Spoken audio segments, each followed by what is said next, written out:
people, we are Tottenham TV back here on a lovely Monday. How was your first weekend being Levy-free? Beautiful. The sun was shining. It was like a breath of fresh air, the air of freedom. It was lovely. It was fantastic. It was just a weird weekend.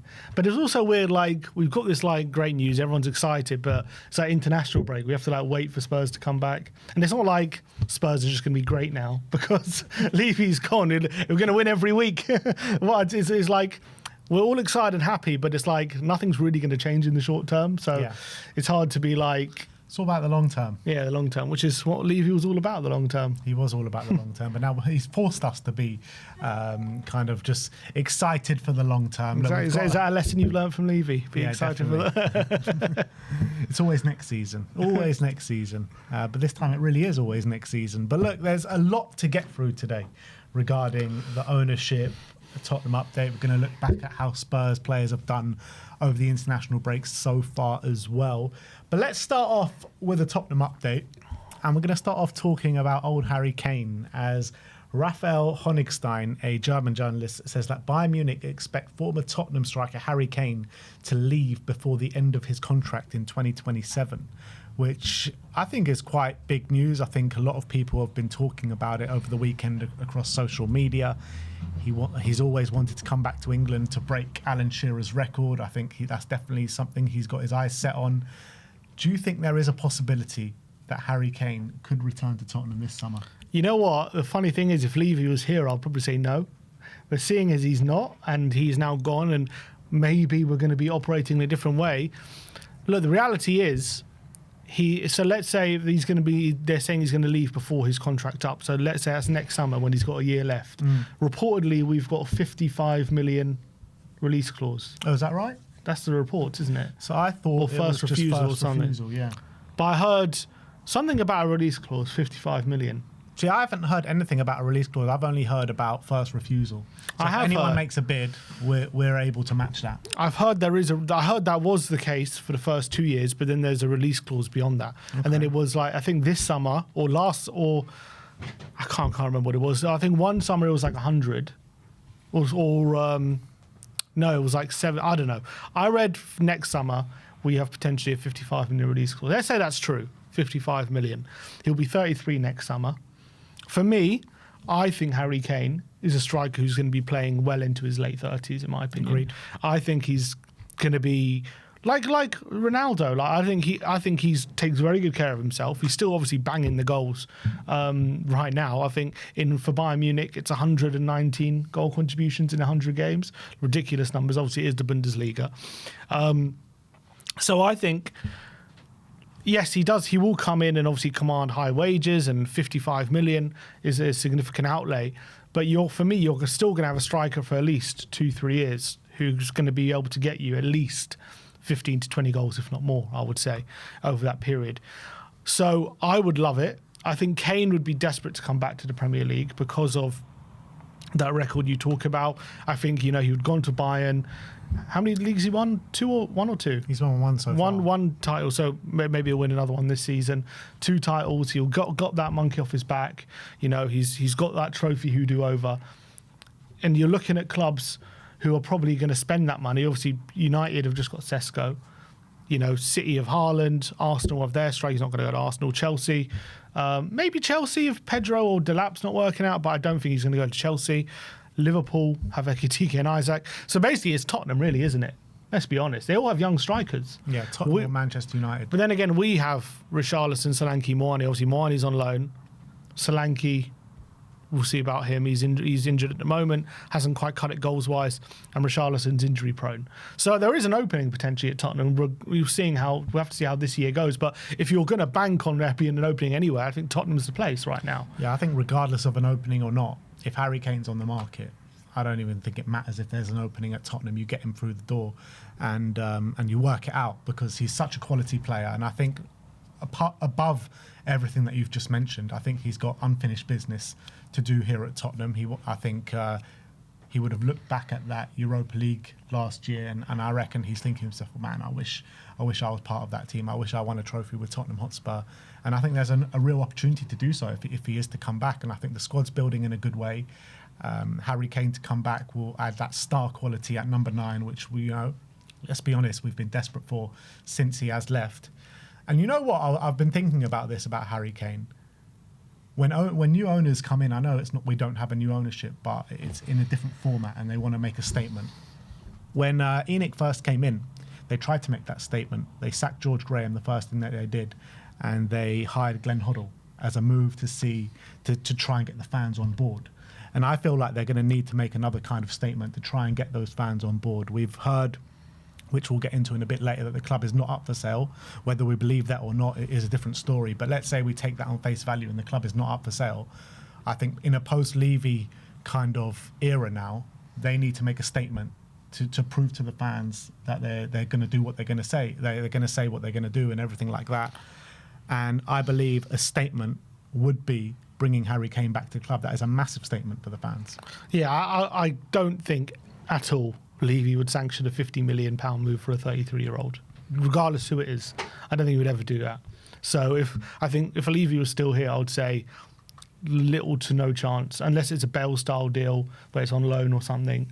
I don't think he would sanction a big sale. Anyone's paying £55 million for Harry Kane in 1 year. To be honest, we might negotiate that down. But then again, I don't know what our negotiating style is going to be like without Daniel Levy. So whether we'll be successful in doing that or not, or move on, maybe we try and get that figure lower. Obviously, it all depends as well how he does over this year and how he does over the World Cup. Because if he has, let's say he does really well for Bayern, but has a very poor World Cup and looking a bit leggy, will there be question marks? Will there be reservations about, where he is in his career and whether it's worth spending the money? But if he has a great World Cup and England do really well, I think a lot of people, I think Spurs will think, okay, this guy's still playing at the top of his game. I think Kane still, for me, the best striker in the world right now. He started the season on fire. Started the season on fire. He's still at the top of his game. No signs really at the moment of slowing down. But as I think it was Aaron who said it, and we've seen it with many players, the end kind of happens very quickly. One moment you're on top of the world, and the next moment is you're struggling. And it's little differences that can make the difference. So it's very hard for players of that, when you're signing players of that age, to know exactly when they're going to start declining or seriously declining, because at that age it can happen very quickly. Obviously, you've still got players like Salah, who's at the similar age at the top of his game. You've got players of that age. Lewandowski, he's 36. He's still banging them in regularly. So even Benzema, he won the Ballon d'Or at a similar age. Jamie Vardy scored 9 Premier League goals last year at the age of 37, 38. And if Vardy can do that with his diet of Red Bulls up until 37, 38, I have no doubt in my mind Harry Kane can get double that consistently. Yeah, that's what I'm saying. I'm just saying you've got to have reservations about it, but he takes care of himself, Harry Kane, and he clearly physically is in a good way. I would love to get him back at the club next summer, and I think we're the natural place for him. I think if he wants to break the record, break it at Tottenham. I think it'll be a great homecoming. I think it's one to watch, to be honest. I think it's one to watch. Yeah, but like I said, I really can see that if they want to make that kind of statement, Harry Kane is that statement. Do you think if we're not in Champions League, does it affect anything? Potentially. It depends who's in Champions League and who's making the offers to bring him through the door. Like you mentioned, I think Liverpool's off the table. I don't think Arsenal will ever be on the table. Chelsea, I don't think they'll be on at the table for him. So it might not matter.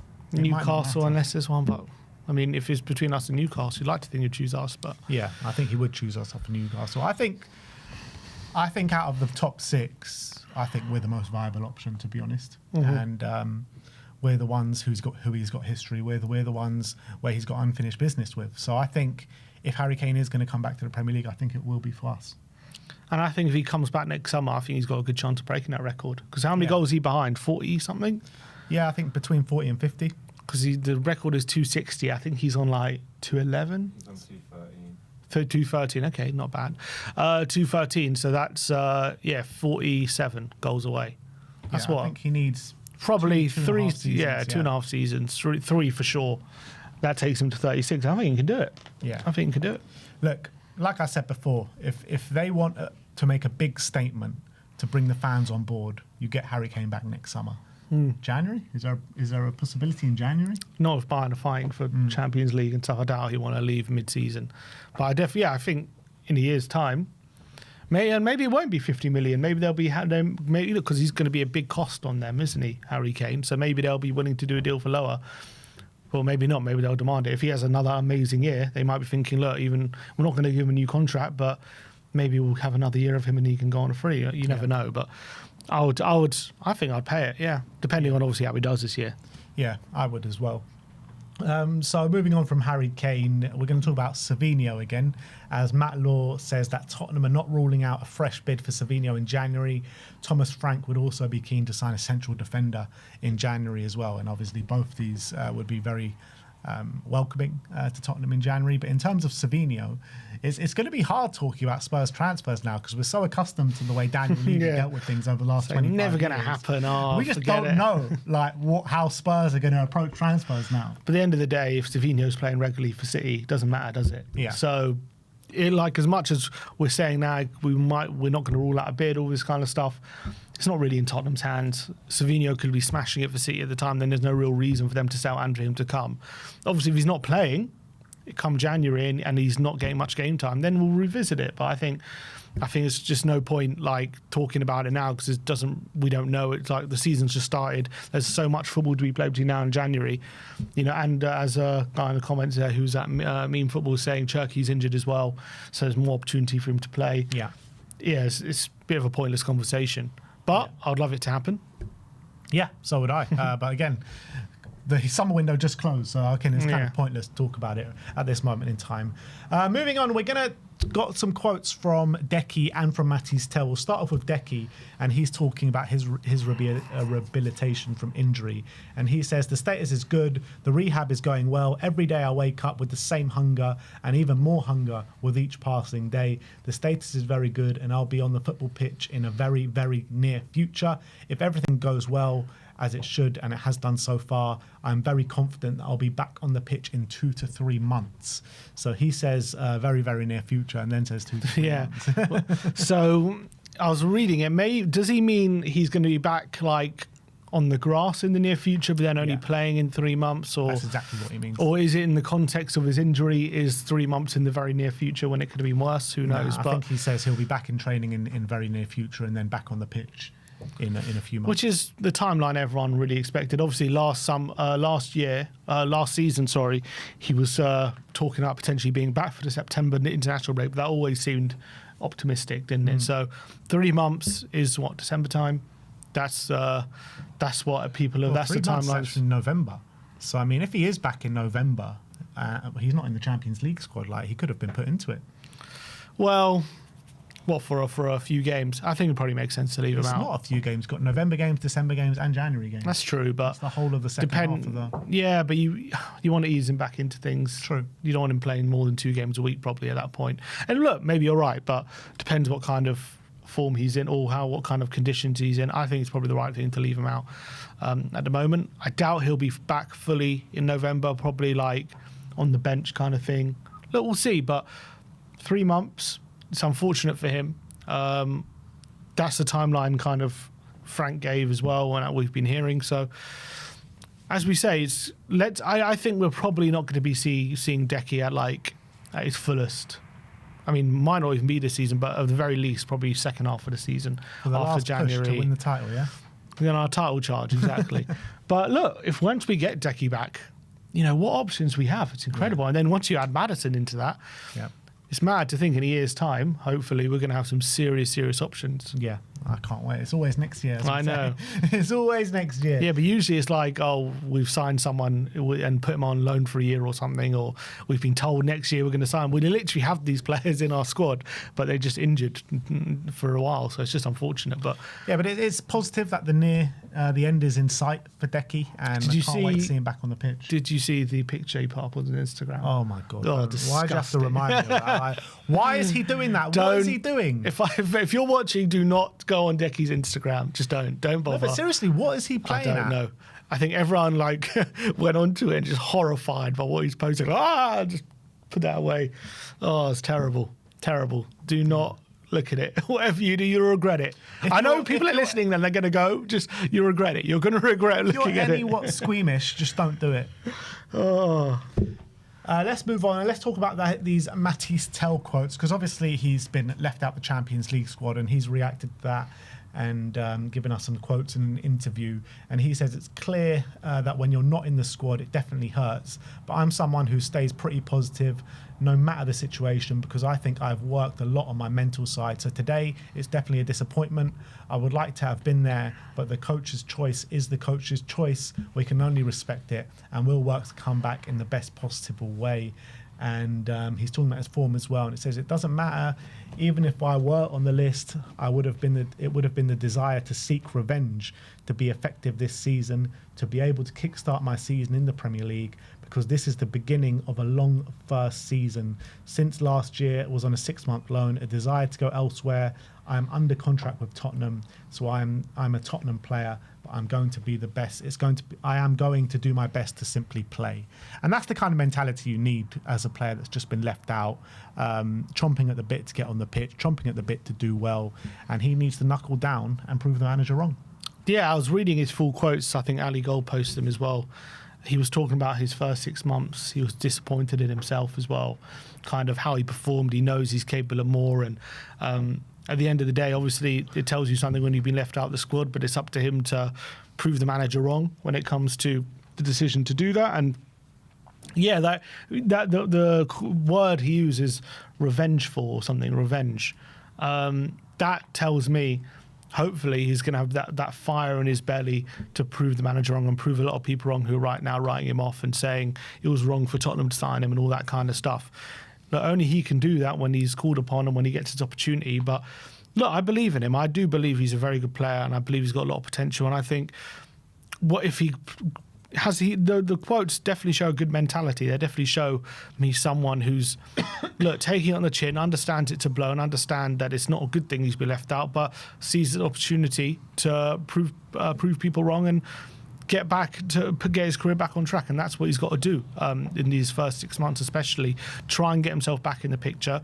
Try and give Frank something to think about in January when it comes to putting the squad back together for the Champions League, for the knockouts. He's got to make sure I'm on the list. Basically, he's got to make sure Frank can't ignore him. He's got to be in such good form that it'll be stupid for Frank to leave him out. And that's his goal. And he can only do that by taking his chance when he's on the pitch, making a difference when called upon, and getting started in Premier League and Cup games, essentially, because he's not going to be starting in the Champions League, which will naturally give him opportunities in the Premier League because he's not going to be tired and he's going to be fresh for those games. So, he's going to be the natural kind of player to use, whether off the bench or off from the start. He's going to get opportunities. So he has to take them with both hands. That's what he's got to do. And it's kind of what Richarlison did in the summer. He got those opportunities to start with Solanke being injured. It might not have happened if Solanke was fit. And he grabbed that opportunity with both hands, scored 2 goals, played out of his skin, and now he's our starting number 9. That's what Tell has to do. Yeah, and he's got to take a leaf out of Jed Spence's book as well, because he was obviously left out of the European squad a year ago, and he made himself too hard to ignore, was one of our better players come the end of the season. So he's definitely going to have to take a leaf out of Spence and Richarlison's book. But you look at it with Matisse Tell, as however hard it was to leave him out the squad in this time, it's going to be even harder for him to get back into the squad come January, because, we're in the market for a winger, or we have been in the market for a winger, and also with the return of Decky as well, potentially, because you assume that Decky will be back in the squad come the second half of the season for the European. So that's even one less spot that he can probably fit into. Depends. If he's in great form, then he's got to make himself unignorable. Maybe Odebel will be left out. He's got to make himself indispensable. It's going to be difficult. It's going to be very difficult, especially he's not in the Champions League squad, so there's going to be lots of opportunity for him to impress. But it's up to him. He's got to make sure the conversation in January isn't should we include him. It's who do we leave out for him. That's the conversation we need to. For him, that needs to be happening, and that's up to him to show what he's capable of. Yeah. And yeah, what I like about it is he's not spitting. It seems though he's not spitting his dummy out the pram. He's talking about the long term as well, saying it's a long first season. So he's talking about being here for a long time. He's not thinking, oh, they left me out. Do they not trust me? Am I going to have to be out the door in January or next summer? Have I chosen the wrong club? He's talking about, look, it's a long first season. I'm here for the long term, and it's a blow, but nothing that can't be recovered. Yeah. Look, he's got a big 6 months ahead now.